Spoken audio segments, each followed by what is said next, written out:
গাজার খান ইউনিসের একটি স্কুলে শরণার্থী হিসেবে বাস করছেন ৩৮ বছরের ফিলিস্তিনি আমাল নাসির। ত্রাণের জন্য সারাদিন ছুটোছুটির পরও ঘুম হয় না রাতে। তীব্র গরমে নির্ঘুম রাত কাটে তার। জুন মাস শেষ হয়ে জুলাই শুরু হতে যাচ্ছে, গরম আরও বাড়বে। আমার চিন্তা, এত গরমের মধ্যে কিভাবে ক্লাসরুমে আমরা থাকব। বিদ্যুৎ নেই, গরমে আমরা ঠিকমতো ঘুমাতেও পারছি না। স্কুলের একটি শ্রেণীকক্ষে আশ্রয় নেওয়া মানুষের সংখ্যাও কম নয়। স্থান সংকুলান না হওয়ায় গাদাগাদি করে থাকতে হচ্ছে অনেকজন মিলে। সেই সাথে যুক্ত হয়েছে পোকামাকড়ের উপদ্রব, বাড়ছে স্বাস্থ্য ঝুঁকি।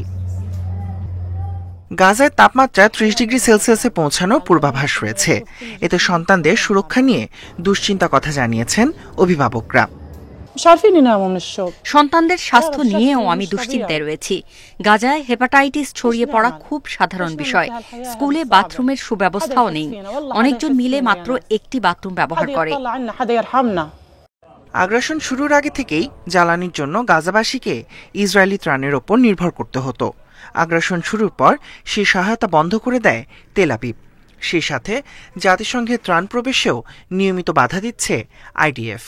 এমন পরিস্থিতিতে দুর্বিষহ জীবন কাটছে ফিলিস্তিনিদের।